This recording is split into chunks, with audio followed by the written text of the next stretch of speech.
Hello students, आज हम नया चैप्टर शुरू कर रहे हैं। Chapter 11 the P block elements, यानी कि पी ब्लॉक तत्व।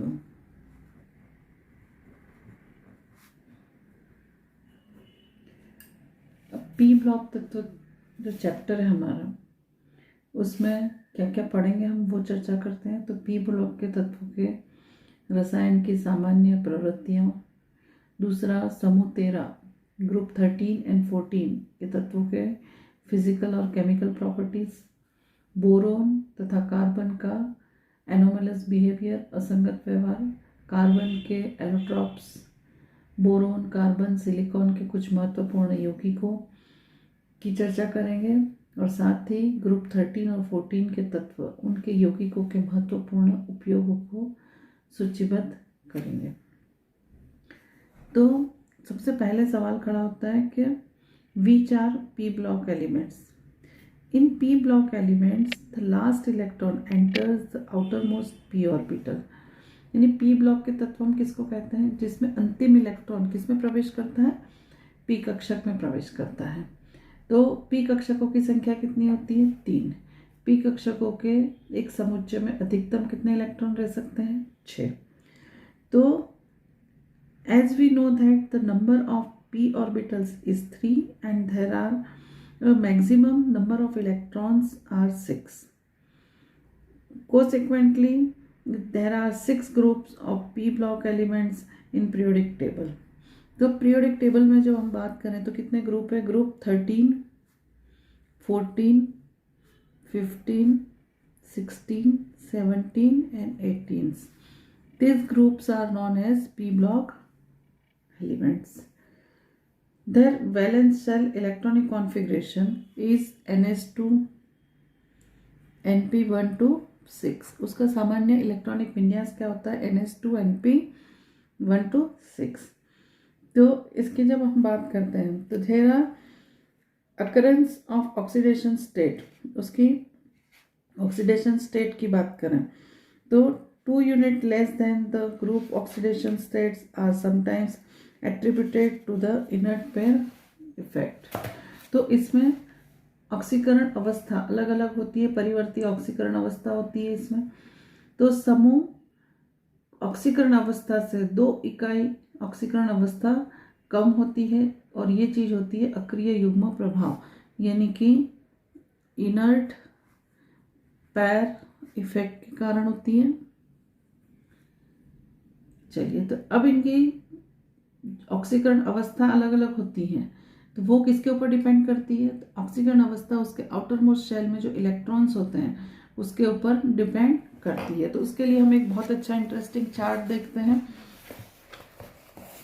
तो इस चार्ट में ग्रुप 13, 14, 15, 16, 17 एंड 18 लिया है मैंने। अब इनका जनरल विन्यास ग्रुप 13 का होता है ns2 np1, यहाँ ns2 np2, ns2 np3, ns2 np4, ns2 np5 and ns2 np6। तो यहाँ पे किसका है? Boron, carbon, nitrogen, oxygen, fluorine और हीलियम, ये इसके प्रथम तत्व हैं। अब इसका बोरोन का एटॉमिक नंबर क्या है? 5। तो आउटर मोस्ट शेल में कितने इलेक्ट्रॉन है? 2 और 3। तो इसकी ऑक्सीडेशन स्टेट क्या हुई? 3। Carbon atomic number is 6, electronic configuration is 2 and 4। तो आउटर मोस्ट शेल में कितने इलेक्ट्रॉन? 4। तो ऑक्सीकरण स्टेट क्या हुई? 4। तो आउटर मोस्ट शेल में जितने इलेक्ट्रॉन होते हैं वो उसकी क्या होती है? ऑक्सीकरण स्टेट होती है। पर इसके अलावा ये इसका डिटेल हम कॉन्फ़िगरेशन देखें तो इसमें np1, तो np1 तो ये +1 ऑक्सीकरण स्टेट भी दर्शाता है 4 के साथ, इसके साथ में। फिर यहाँ पे 2, तो 2 and 4, या तो ये 4 को दे देगा या 2 ले लेगा। चलिए, इसमें यहाँ पे +3 और -3। इसी तरह से यहाँ पे 6 है तो 4, 2 and -2। यहाँ पे एक इलेक्ट्रॉन ले सकता है या 7 इलेक्ट्रॉन में कैसे क्या होता है? +5, +3, +1, -1, ये इसकी अलग अलग ऑक्सीडेशन स्टेट है। यहाँ पर भी +6, +4, +2, ये डिफरेंट इलेक्ट्रॉन ये ऑक्सीडेशन स्टेट शो कर रहा है। तो ऑक्सीडेशन स्टेट अलग अलग शो करता है, ये तो हमारा हो गया। इसके अलावा हम देखें तो इस पी ब्लॉक के तत्वों में और क्या चीज़ होती है, तो generally non metal have higher ionisation enthalpies and higher electronegativity than the metals. तो interesting to note that the non metals and metalloids exist only in P block elements in periodic table।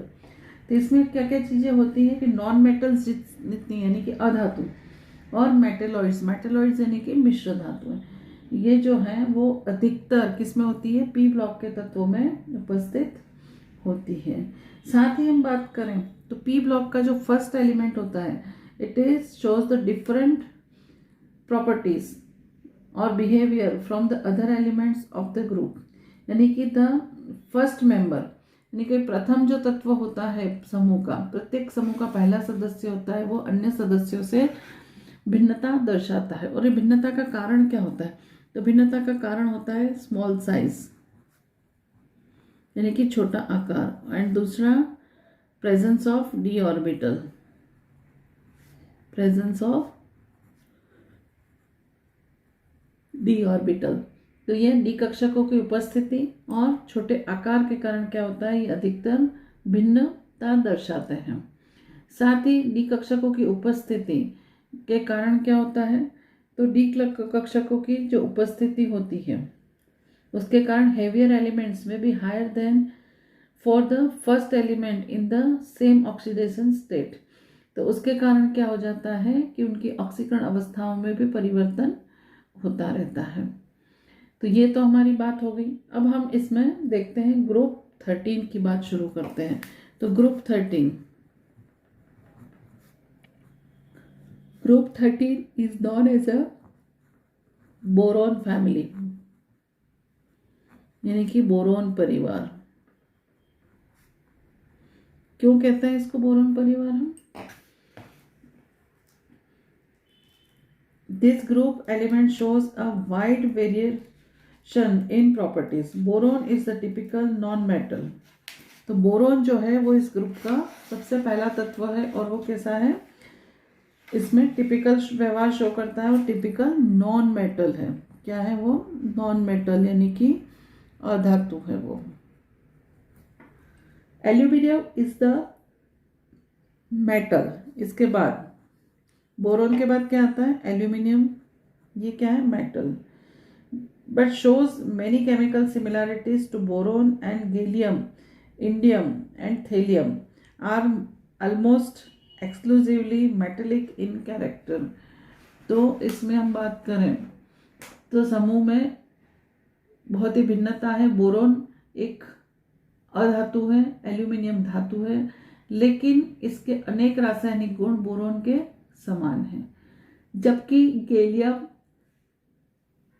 Indium and thallium के गुण धर्म भी लगभग पूर्णतः धातु जैसे होते हैं। अब ये जो बोरोन है इसकी हम बात करें तो boron is fairly rare element. Boron क्या होता है? रेयर एलिमेंट है। मेनली अकर्स एज अ, मिलता कहाँ से? अकरेंस क्या है, उसकी प्राप्ति क्या है? तो ऑर्थोबोरिक एसिड। तो orthoboric acid formula is H3BO3, borax Na2 B2O7 10H2O।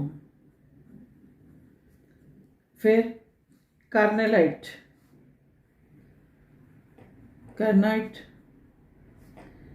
Na2 B4O7 4H2O।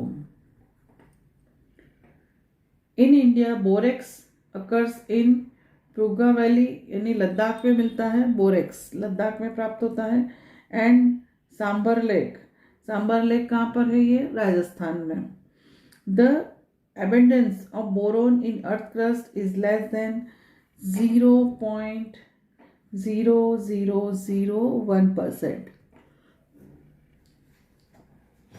ये जो बोरोन है हमारा, ये पृथ्वी की धरा के ऊपर, पृथ्वी के ऊपर ये इसकी जो मात्रा है भूपट्टी पर वो है 0.0001%। बोरोन के दो समस्थानिक होते हैं। कौन कौन से उसके आइसोटॉप्स होते हैं? तो उसके दो आइसोटॉप्स होते हैं B10, ये करीबन होता है 19%। साथ ही B11 ये होता है 81%। एल्यूमिनियम की जो मात्रा है वो भूपट्टी में एल्यूमिनियम की मात्रा कितनी होती है? तो एल्यूमिनियम की मात्रा होती है 8.3%। भारात्मक रूप से हम देखें तो भूपट्टी के ऊपर यानी पृथ्वी अर्थ क्रस्ट के ऊपर ऑक्सीजन होता है 45.5%, सिलिकॉन होता है 27.7% और सर्वाधिक पाए जाने वाला तत्व होता है सिलिकॉन। एल्यूमिनियम के प्रमुख स्रोत कौन से होते हैं? बॉक्साइट Al2O3 2H2, ये क्या है? बॉक्साइट। फिर क्रायोलाइट यानी Na3Al(F6), ये क्या है? Cryolite. In India, it is found as mica in Madhya Pradesh, Karnataka, Orissa, and Jammu. Gallium, indium, and thallium are less abundant elements in nature. तो हमारे देश में यह मुख्यतः मध्य प्रदेश, कर्नाटक, उड़ीसा तथा जम्मू में अब्रक यानी कि माइका के रूप में मिलता है। गैलियम, इंडियम और थैलियम प्रकृति में बहुत ही कम मात्रा में पाए जाते हैं। अब हम समूह 13 के तत्वों के भौतिक और रासायनिक गुणों की चर्चा करते हैं। तो यहाँ पर सबसे पहले इलेक्ट्रॉनिक विन्यास यानी इलेक्ट्रॉनिक कॉन्फ़िगरेशन।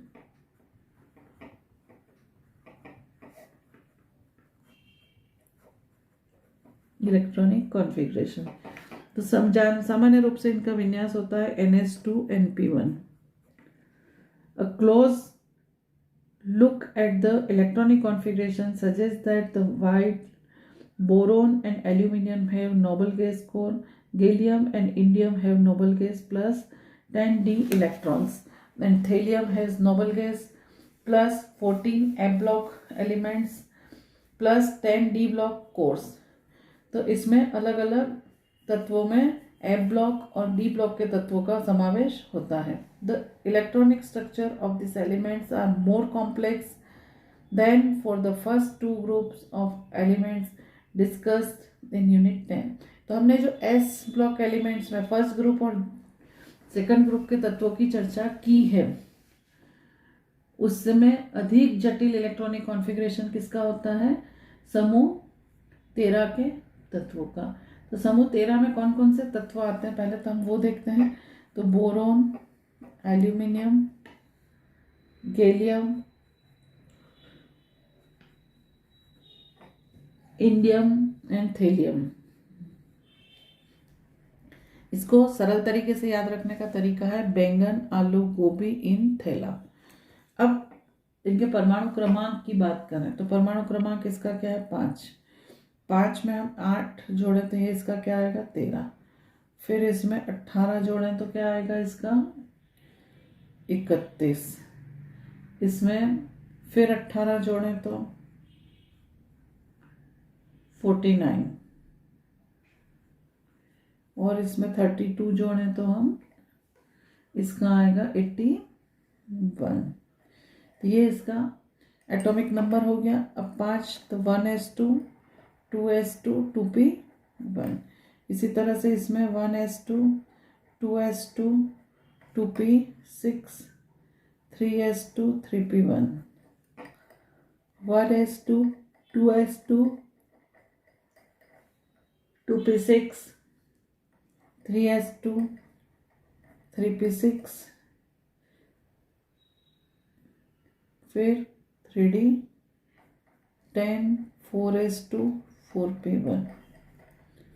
इसमें 1s2 2s2 2p6 3s2 3p6 3d10 4s2 4p6 4d10 5s2 5p1। इसमें 1s2 2s2 2p6 3s2 3p6 3d10 4s2 4p6 4d10 4f14 5s2 5p6 5d10 6s2 6p1। इस तरह से इनका इलेक्ट्रॉनिक विन्यास में देखिए आउटर मोस्ट शेल में p ऑर्बिटल में एक एक इलेक्ट्रॉन पाए जाते हैं। अब हम इनके परमाणु त्रिज्या यानी कि एटॉमिक रेडियस की बात करते हैं। इनकी atomic radius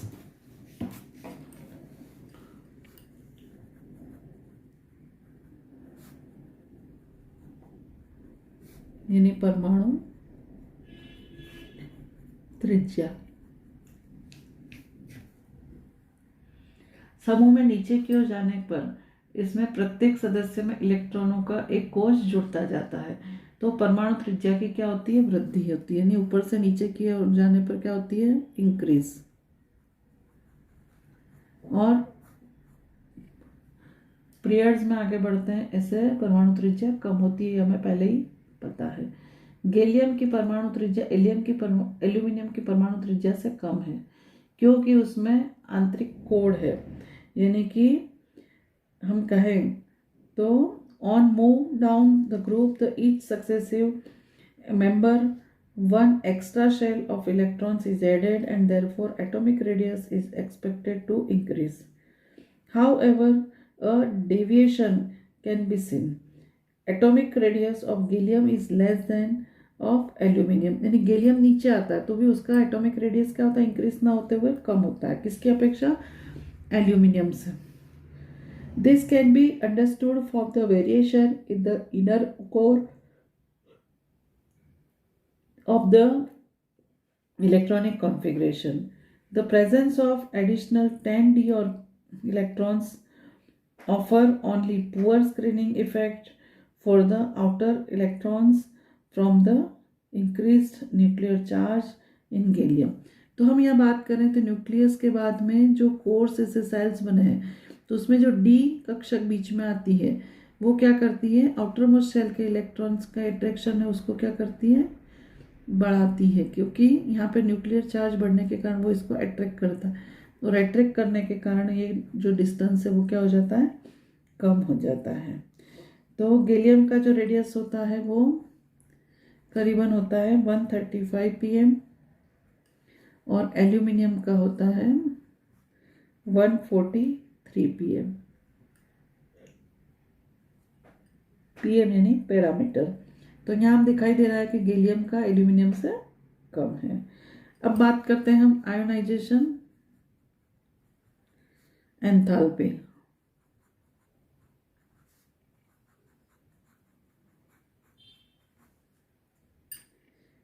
The ionization enthalpy values is expected from the general trends to do not increase smoothly down the group.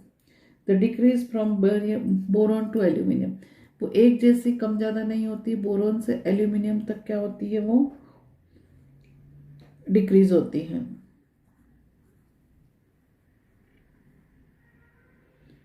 The observed discontinuity in the ionization enthalpy value between aluminum and gallium. Aluminium से gallium के बीच में क्या होती है, discontinuity रहती है। इसमें यानी कि बोरॉन से एल्यूमिनियम तक जाते हैं तो एल्यूमिनियम की प्रथम 3 आयनन एंथैल्पियों का योग उल्लेखनीय रूप से घट जाता है। इस प्रकार आयन बनने में सामर्थ्य रखता है अतः एल्यूमिनियम एक उच्च धन विद्युतीय तत्व होता है। The order of ionization enthalpies is expected तो ionisation enthalpy first is always less, delta H1 is less, delta H2 less than delta H3. The order of ionization enthalpy is this type, and the sum of the first three ionization enthalpy for each of the elements is very high. तो किसी भी तत्व की प्रथम 3 आयनन ऊर्जा के मान कैसे होते हैं? अधिक होते हैं। अब हम बात करते हैं इलेक्ट्रोनेगेटिविटी।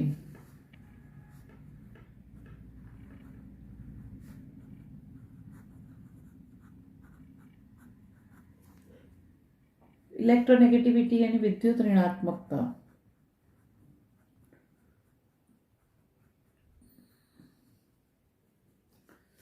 समूह 13 के तत्वों की विद्युत ऋणात्मकता वर्ग में ऊपर से नीचे की ओर जाने पर बोरोन से एल्यूमिनियम तक क्या होती है? घटती है, यानी डिक्रीज होती है। और उसके बाद में आंशिक वृद्धि होना शुरू होती है। ऐसे परमाणुीय आकार में अनियमित वृद्धि के कारण होता है। ऐसा क्यों होता है?